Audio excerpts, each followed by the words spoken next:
Welcome back, everybody, to A-Level History. We're carrying on talking about the French Revolution, and in this lesson, we're going to talk mainly about the influences that really had a significant impact on the events that brought about the French Revolution.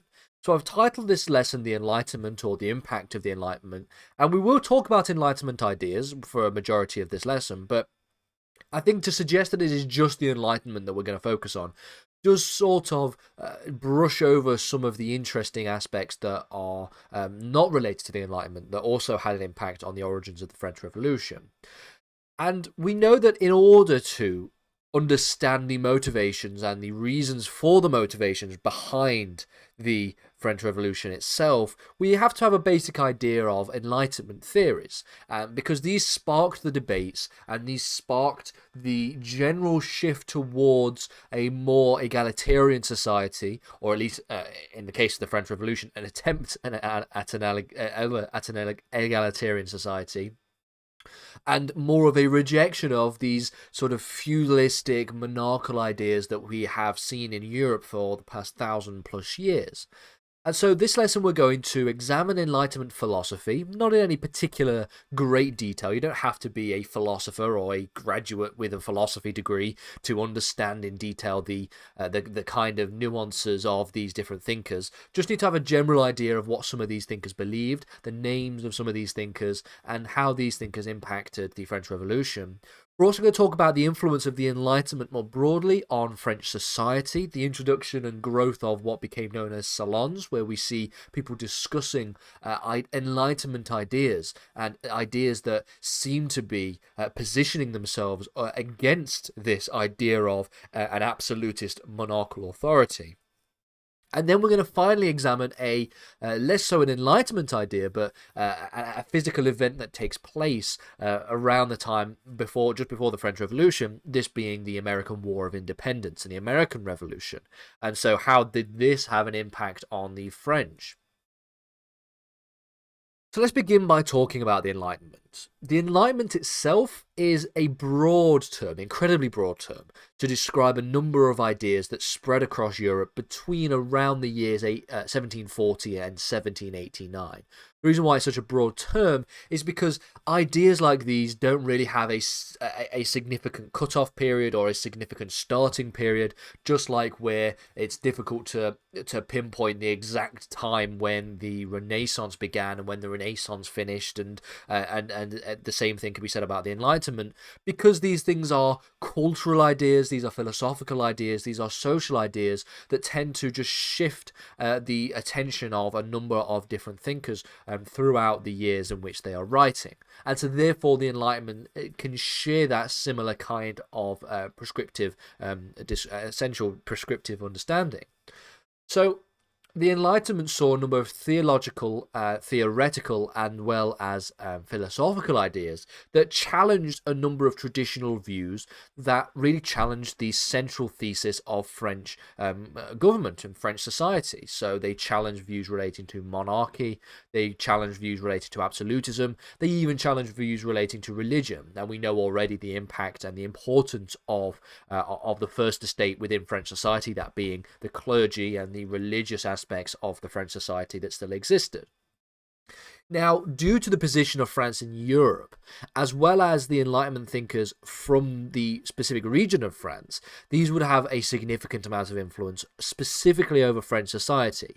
Now, while the Enlightenment had impact across everyone in Europe, including Great Britain, including states that would eventually become Germany to an extent in the Russian Empire, it was the French society where we see the majority of the impact of the Enlightenment itself. So when we examine the Enlightenment, specifically the Enlightenment in France, we can see a number of things start to come through.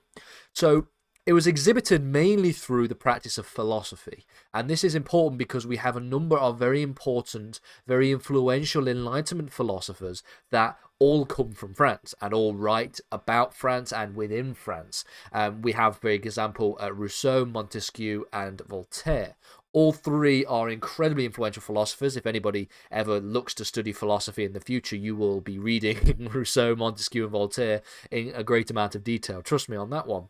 And The thing that ties all of these philosophers together are their critical views of religion, monarchy, and absolutism. All of these things, of course, being paramount to the establishment and the structure of society that existed in France at the time.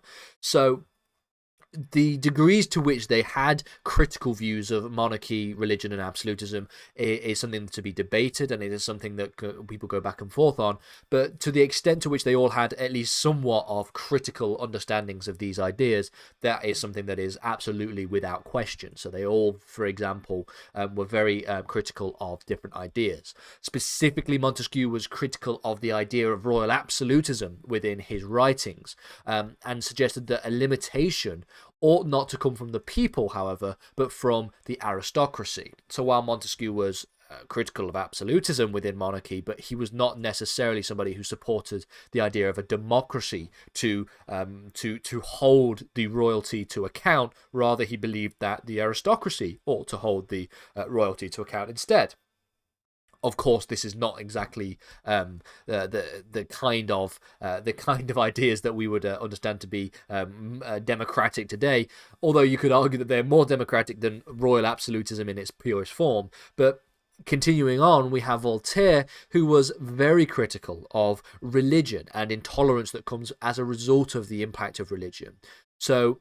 And again, we talk about the fact that while these people were critical of certain ideas, they were also recognizing the idea's importance and the existence of religion and the existence of monarchy as having a certain paramount of importance. So it shouldn't be seen as understanding Rousseau, Montesquieu, and Voltaire as individuals who were essentially anti-monarchy in its the most purest form, or anti-religious in its purest form, and just essentially just a group of anarchists that existed. No, this isn't the case. While they were critical of these ideas, they did understand that there was a place for them to an extent within society. So while Voltaire was critical of religion and intolerance, he was still someone who believed that religion is important for the upholding of societal values and societal ethics more broadly. Rousseau, on the other hand, was, of the three, the most radical, JeanJacques Rousseau, and he believed that an absolute monarchy was akin to a despotism, and so therefore should be and ought to be overthrown by the people in the event of totalitarianism. So you can see here very, very clearly that he almost took what Montesquieu believed and he almost took what Voltaire believed, and he went even further than the two of them. So while Montesquieu believed that absolutist monarchy was inherently unethical or inherently totalitarian, he believed that it ought to be the aristocracy to hold the monarchy to account, and it ought to be the aristocracy to overthrow the monarchy if need be. Whereas Rousseau was far more democratic to an extent. He believed that the people of France ought to overthrow the monarchy in the event of totalitarianism. And so from this, we find Rousseau's philosophical reasoning behind the nature of sovereignty. He believed that rather than the existence of a sovereign residing within that one institution or that one individual, like with monarchy, and whereas sovereignty traditionally being understood as being something that is given by God as part of this almost divine right of kings, Jean-Jacques Rousseau believed that sovereignty must lie with the people, and it must be the people that allows for the sovereignty of these people who are in power. And so an absolutist monarchy falls in stark contrast to all of these beliefs that Rousseau had. So those are the theoretical ideas that we can talk about for the Enlightenment. There's more we can go into, and if we have time, we'll do an additional lesson unpacking even more of the Enlightenment ideas. But what about the actual impact that this had on French society? Well, we could talk about the idea of salons being something that was a way in which we can see the spread of these pre-revolutionary ideas.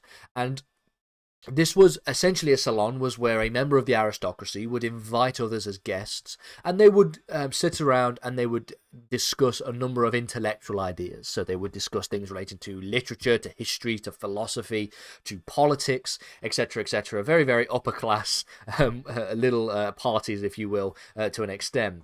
And since some of these salons included a number of the king's ministers, if you notice here, I mentioned that it is the members of the aristocracy that created and invited people into these salons, it would mean that they would have actually quite a significant amount of influence on the broader political processes in France. Because if you have people within France who are part of the king's ministry, part of the king's ministers, and they were discussing literature and philosophy and politics with other aristocrats, that could have an influence over the decisions that they make within the government system.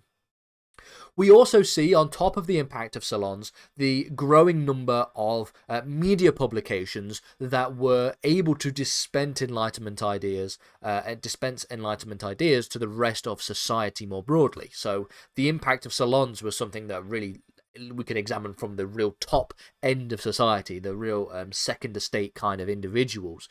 But it was the newspapers and the growth of media influences that led to the broader society having a greater understanding of Enlightenment ideas. So, for example, newspapers went from 3 in 1700 to over 80 by 1785. So nearly a new newspaper publication being created every single year for 85 years. We see that this is something that obviously the growth of newspaper, the growth of literacy and consumption of literacy in terms of Enlightenment ideas, we can see how quickly these ideas are going to spread.